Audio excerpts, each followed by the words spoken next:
Hello and welcome to Women's Biz Podcast. I'm Annie Gibbins, founder and CEO of Women's Biz Global, and I invite you to get comfortable and listen in on candid conversations I have with fascinating women from around the globe. Business leaders, entrepreneurs, humanitarians, athletes, and a whole lot of regular people. Tune in as they let their guard down and open up on aspects of their business and life journey, how they measure success, and what they have learned along the way. These conversations aim to inspire you to embrace opportunities and possibilities beyond the limits of your imagination. Reclaim your power, strength, and vulnerability. Stand in your truth and propel yourself towards the life you dream to live. Hello and welcome to Women's Biz Podcast, everybody. Delight to join you again this week, and you are going to have a wonderful listen in as I chat with a very special guest. Her name is Dr. Jennifer Harrison. She's a highly experienced dissertation coach. So we're going to talk all about sort of a bit more academic today. She's coached and supervised students all around the UK and the US for over a decade, and she specializes in supporting first-generation ESL and non-traditional students. Many of them have achieved first-class degrees under her guidance. So she is definitely the real deal because she's got the results, and that's what I love. She provides a comprehensive support in writing, research design, motivation, research methods. Oh my gosh, it can become really overwhelming. And so it's great to have someone who just says, you know what, if you want to go all the way, this is actually how you do it. So welcome to the program, Jennifer. Thank you very much. It's lovely to be here. Wonderful to have you here. Now, I should call you Dr. Jennifer or Dr. Harrison. You, as a dissertation coach, and I must admit, I have not had a dissertation coach on the program before. So congratulations for you for being so credentialed and helping others. Many of these students, particularly because you focus on non-English speaking background, they've already got so much to deal with. I cannot even imagine trying to then progress up to Ph.D. in another language. They must start grappling with so many challenges, particularly imposter syndrome. Like, who am I to actually even be able to do this? So is this a common issue that your students face, and how do you help deal with those feelings of inadequacy and make sure that they're confident that they can do it just like you did? Sure. Well, to answer your first question, yep, it is very common. Rather sadly, actually, I think it's becoming more common necessarily than it was when I was a student, however many years ago that is now. I don't even want to think about it. But I think the levels of support that students get in these degrees is going down, and the pressures on them are going up. And so definitely I see a lot of students who are struggling with imposter syndrome, and maybe 90% of the students who come to me for help are struggling with imposter syndrome. So it's a really high number. A lot of them, the problems that they're having, they may not come to me and say, I have imposter syndrome, please help me.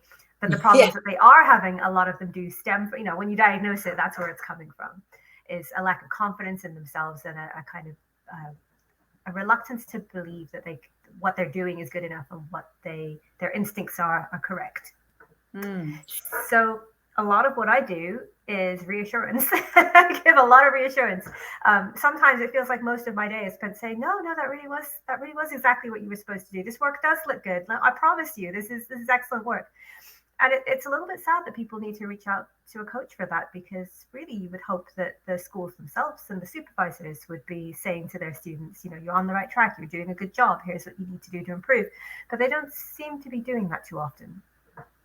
What is happening with the system then? Why is it so much harder? It's, in all areas of society, we're hoping things are improving. But for you to say, you know what, actually, it's so much harder than even when you did it.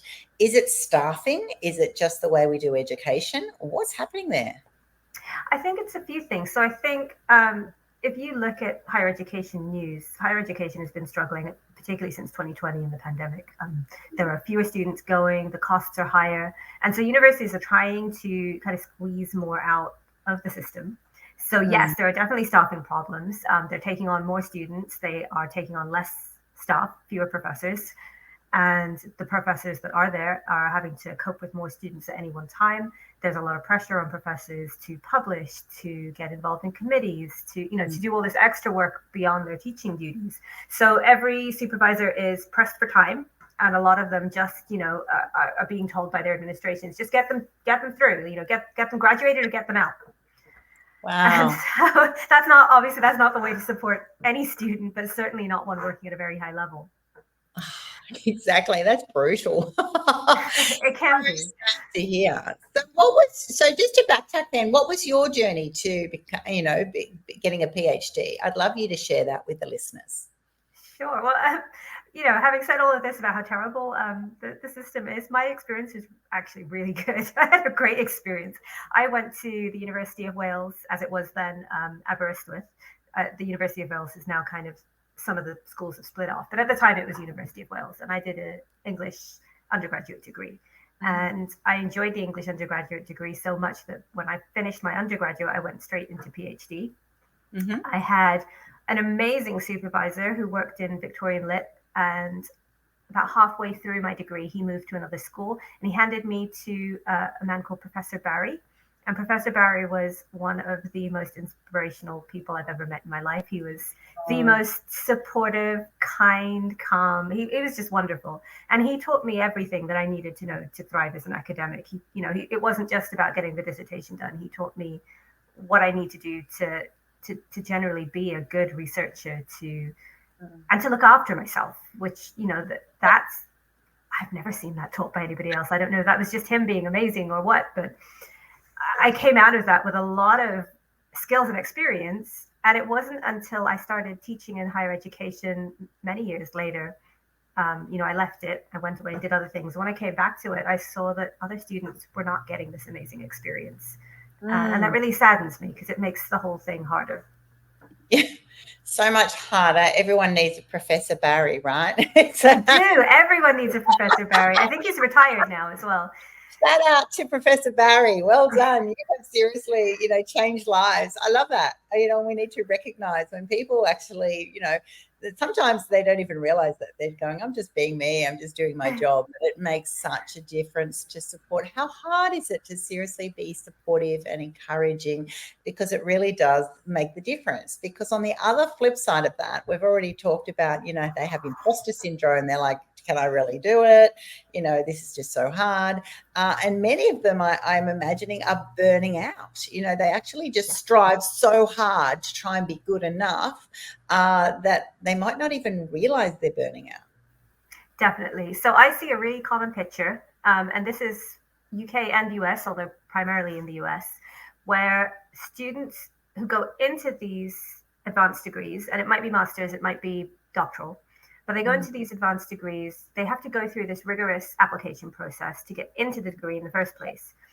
And the assumption is, if you make it in, you must know what you're doing. And that assumption is there on the part of the students and on the part of the institutions. Mm-hmm. And so they feel like, well, how, if I ask for help, that must mean that I wasn't really as good as they thought I was. How could I have been good enough to get in, and now I need help and I don't know what I'm doing? And on the part of the institutions, well, if the student isn't asking for help, they must know what they're doing. And so there's this kind of pervasive silence where students are struggling, and they're thinking, I must be the only one who's struggling. I must be the only one who doesn't know what to do. And if I ask for help, I'm somehow admitting my weakness. I'm admitting that I'm not good enough. And that's usually the state in which they end up coming to me, because they're like, I don't know what I'm supposed to do. I'm not getting the guidance from my supervisors and from my school. I don't know what this thing should look like. I don't know how to fix it. I've been running around in circles, and I'm just going to quit. Yeah. Which, once again, like we said, they don't come and say, I've got imposter syndrome. They don't come and say, I've got burnout. They actually just go, oh my gosh, what's wrong with me? I'm overwhelmed. I'm stressed out of my brain. But I really want to achieve this. Help. Like that. Exactly. Yeah. There's this assumption that they must be doing something wrong. If this work has been returned to them 14, 15 times, that their work just must not be good enough. And, very few of them stop and ask themselves, well, hold on a minute.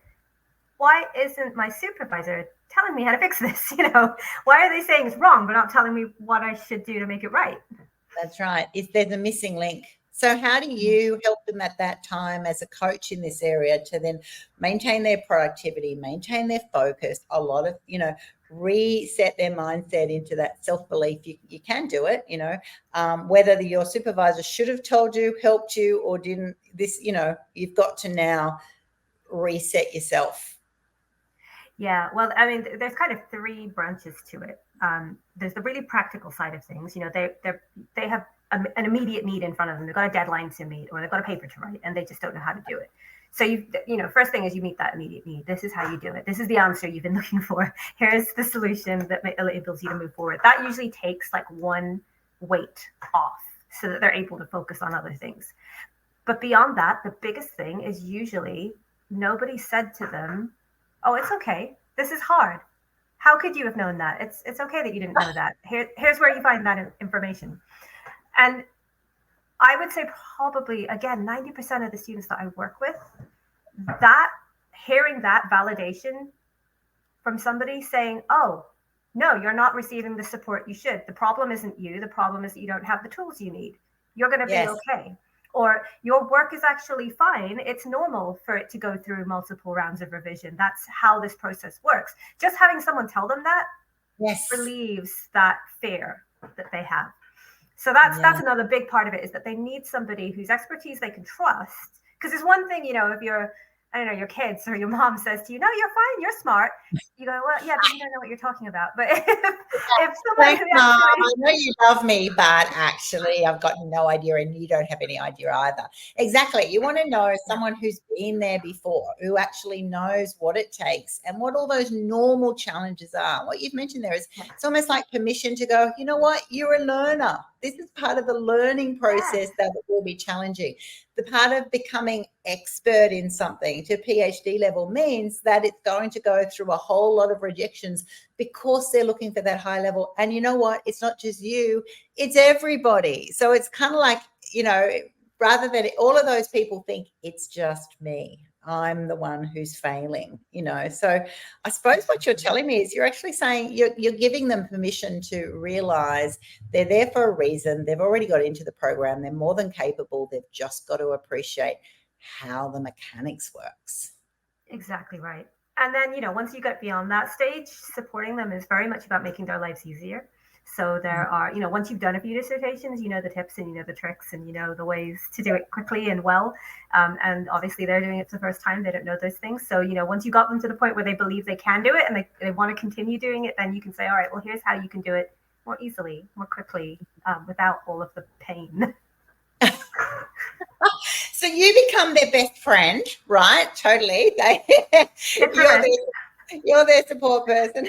But it's also important to have other networks. At these times you feel very alone, particularly if you're academic and you're pursuing this path and your friendship circle aren't, right? You're going to need to network up with other people. There's nothing worse than feeling lonely in the grounds of a university. It's kind of like, where are my people? And how important is that for them as they pursue their academic and professional pursuits? Oh, it's critical. And I would take it further. It's not just on the campus, because that can be a little bit, like you said, it can be ephemeral, it can be temporary. But I think just generally, if you want to be a professional woman, professional anybody, you need networks of people who are going to support you. I think we very much live in a culture that isn't very supportive of giving support, receiving support, asking for help. But those are the things that really, every successful person I know is somebody who knows to ask for help. And it's a skill that I've had to learn, and I've become a much more successful person when I've learned it. So I always tell my students, have a few different networks. You should have your personal network, your family, your friends, the people you can depend on to cook you dinner or take your kids out if you need a quiet afternoon, or do your laundry if you're really up against it. So you need those people, the ones who've just got your back. You need your professional network. So you need other students or people who are doing the same things as you that you can share ideas with, that you can kind of share progress with and celebrate with when you have successes. And then I think you also need like your mentorship circle. So not necessarily your peers, but the people who've been there, done that, who can guide you and point you in the right direction and give you that inspiration to go further. Beautifully said. Yeah, absolutely. In this pursuit, though, you can be so busy just trying to be good enough, all focusing on that PhD, all focusing on what do I need, redoing it, getting overwhelmed. You can miss out on the self-care. And we talk about self-care quite a lot on Women's Biz podcast, actually, because it affects every profession. But in an area here, it's almost like you'd have to give people permission to go, what about you? Are you taking time out? Because I imagine it's an easy area to just get 100% obsessed with the doing, as opposed to, which would be pretty intense and pretty exhausting and very easy, which is then going to link to that burnout, right? How do you help people there? So I think the first thing is teaching people to advocate for themselves. Because again, the institution isn't going to tell you, hey, have you taken a break? It's okay for you to push that deadline. If something's going on, don't worry, just ask. Like, they don't do that. So I think that's one of the top things is saying explicitly to students, like you said, giving them permission to, oh, you're sick this week. Well, have you actually told your supervisor? Have you asked if that deadline can move? Have you asked for an extension? Have you asked for that meeting to be postponed? Because if you don't ask, nobody's going to give it to you. So you have to ask for what you need. Sometimes you're going to get a no, but a lot of the time you're not going to get a no, because these people are also humans with lives who understand. They just aren't putting you first because that's your job. So that, I think that is a really important message, that it's your responsibility to look after you. If you're waiting for other people to do it, you might get lucky, but you probably won't. So advocate for yourself, ask for what you need. That, I think, is the first thing. And then beyond that, it's reminding students that they're doing this, the PhD isn't a goal in and of itself. It's not even just a career goal. It is part of a bigger life picture. And so it needs to be put into its perspective. And sometimes you do need another person to remind you what that perspective is, but you also need to take the time to work it out yourself. So where does this PhD fit in your wider life plan? What is it you hope to get out of doing it? Now, if you burn yourself out working with no sleep for the next week, how is that going to impact that bigger life goal? Are you shooting yourself in the foot? Because sometimes you do need to remind yourself, wait a minute, I'm doing this PhD so I can provide a better life for my kids. My kids haven't seen me for the past month because I've been stuck at my computer. This is counterproductive. Exactly. I remember one of my, because I had 5 children, including 2 sets of twins, and I navigated these 3 degrees, which was hilarious, while they're having naps and bits and pieces. So I'm the queen of trying to make it all happen. But I remember one of my kids, when they do an assignment at school, so what does your mum do? And then it was kind of like, often you get really sad things of my mum cooks and cleans for me. But this one was because I was doing my master's at the time. Mummy types on her computer. It's kind of like, I wanted you to say Mummy takes you to the park, like it's moments that actually make you go, that's right. Why am I doing it? How am I getting the balance? We all struggle. So to our listeners, seriously, if you're at those stages, I'm all about being real. It's a real juggle. It's really hard to do. I think one of the most important things is just understanding, as you've referenced there, of your purpose, finding your purpose in why you're doing this. So for me, for example, I was already head teacher of a nursing school at the time, and I wanted to do my master's in education. And I actually got told by everybody, it's not necessary. You've already got the job. You don't need it here. Whereas I actually went, no, I wanted to go to management, like senior management, and become a CEO one day and bits and pieces. So I went, no, I'm going to do it. Now that then came a lot of extra load and working through this and time and bits and pieces. But I needed to I needed to have real clarity around my purpose, because then when it got overwhelming, which it did, then when it got exhausting, when I burned out a little bit, when I had other people's comments, it was really important for me to go, no, I want it for a reason. Do you find that, some people forget the reason, and that's why it can actually be hard? Or are most people like me go, no, I know my reason? I think most people start out knowing their reason. And as it gets harder and harder and more overwhelming, I think they sometimes stop thinking about that and they just focus on the here and the now and what's right in front of them. And that can be really, that's a heavy load to carry. And then I think also, if you've forgotten your reason, it's very easy to quit, because you think, well, why am I putting myself through this? But also, if you don't know your why, it's much harder to give yourself permission to pivot and change direction if you need to. Because if you know, well, this is my end goal, there's more than one way to get there. If I'm killing myself following this path to get there, there are other options I can choose. So when things get really bad, I've got to stop and reassess. Am I doing this the right way? If you can't remember your purpose, then you're just stuck in this one track, and Yes. you're persevering, you're surviving, you're not really thriving. What are the biggest challenges that you faced in your career? Oh, that's a good question. Lack of self-belief, really, or yeah, so self-belief is probably what it. So I also work with a coach. I have a business coach because I'm a great academic. I wasn't necessarily a great business person, and I wanted to start this business. I needed to know what I was doing. I struggled along with it for a while on my own and realized it wasn't going to work. I needed somebody who knew what they were doing. So my coach, the thing he has had to work hardest on with me is making me believe that people will want my services, that my business is worthwhile, that I'm selling something good, that I can have genuine relationships with clients. Because you have a mental image of business as transactional, and Yes. believing that I'm actually offering a service that's valuable. That was something that it almost felt presumptuous for me to be stepping into people's degrees and saying, well, you could do this way and it would be easier, or yeah, you're absolutely doing this right, or here's the help you need. It almost felt like it wasn't my place. And so that, I think, was the biggest struggle for me. The same kind of imposter syndrome that these students have, I think I very much had that as a business person. I thank you for sharing that, because I know many of our listeners, in fact, almost everybody I coach women all around the world, have this dilemma. It's I'm an expert in my area, and then I want to then teach others to do that, because you've got your passion, you've had your learning, you could help them, and then suddenly you're turning your professional area into a business, and then it gets really overwhelming, because there's the mechanics of business. You didn't go into business to sell a product. You're actually selling the service, which is your skills, but there's business 101, all those tasks which can often make that person, such as yourself, such as myself, such as everybody, feel really overwhelmed. So I'm a big fan with having a coach at all times, whatever level you're at in business. And sometimes it's that courage to need that courage to switch careers. It might be that courage to do that extra qualification.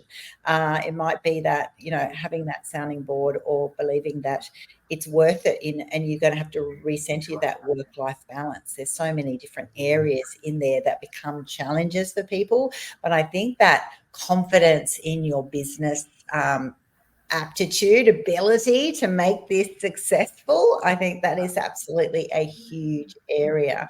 I also love that you've shared that the learning of the importance of networks. Networking is so important. I think the bigger your network is, people are there. This is where I think a lot of people feel alone, a lot of people feel isolated. You're down in your thing and you think no one relates to it. Whereas when you extend into those networks of people who have done what you're doing, most people are happy to share their story, actually happy to give you some tips. It's all right to seek their help. In my early days, I used to go, no, I have to do it for myself because this is my personal goal. I don't want to bother anyone.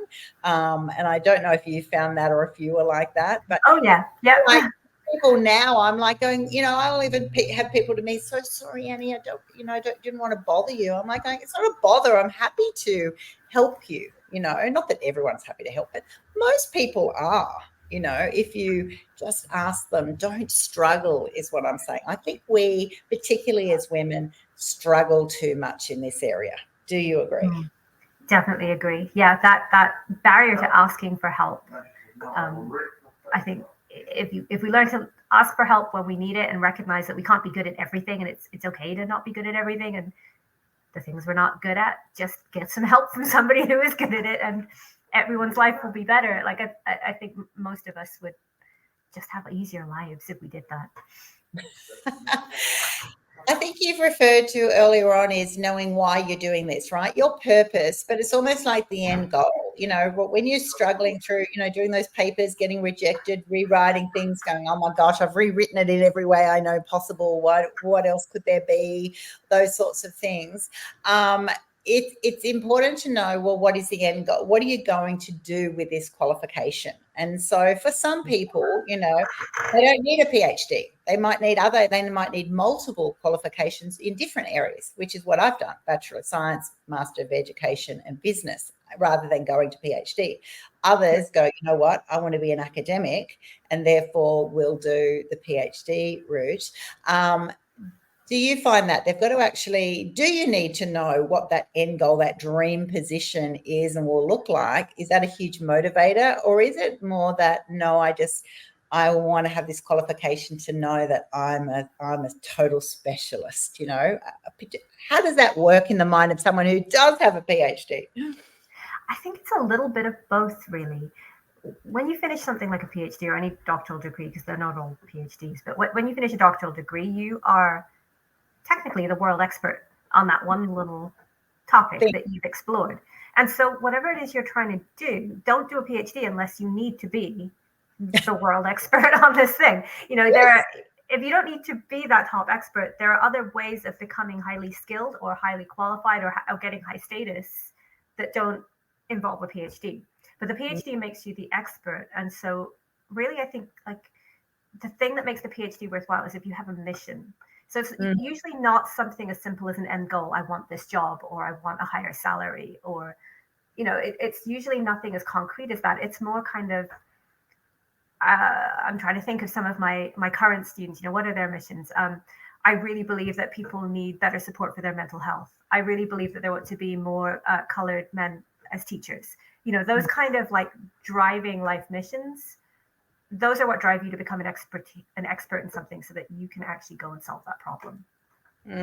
Beautiful. So those of you who are struggling, start thinking on these ways. Listen to these tips that Dr. Jennifer's sharing with you. So, so important. And also permission that it's not always for everybody. It certainly wasn't for me when I got asked to sort of pursue that route. I went, no, I don't see myself as an academic. I don't have to be the best in one little niche. I'm more of a generalist. I like running organizations and making things happen in that way. So it's got to make sense, whatever you're doing, when you're putting in the effort. So let's finish up now. What's your advice to people who are struggling now? They're doing that PhD. They're pursuing their career excellence, and they're at a low point. What's your closing words to them? Top piece of advice is find somebody who can help you, whether it's a coach or a friend or a different supervisor. Find somebody who can give you the help you need. You got to work out what help it is you do need. So think carefully, where are you actually struggling? Is it psychological? Is it practical? What is the help you need? But then go and get that help. Don't be afraid to ask for it. Don't think it makes you a bad person or less capable. Just go and get the help you need. Great advice. So to our listeners and those watching on YouTube, LinkedIn Live, definitely think about that today. Think about where you're at, how you're feeling. Do you need help? Definitely pop some comments in the chat wherever you are, or even on the audio platforms. Reach out to Dr. Jennifer and myself.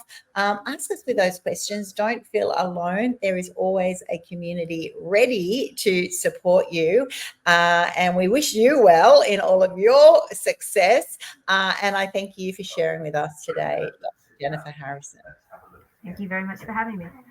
Thanks so much for tuning in to this episode of Women's Biz Podcast.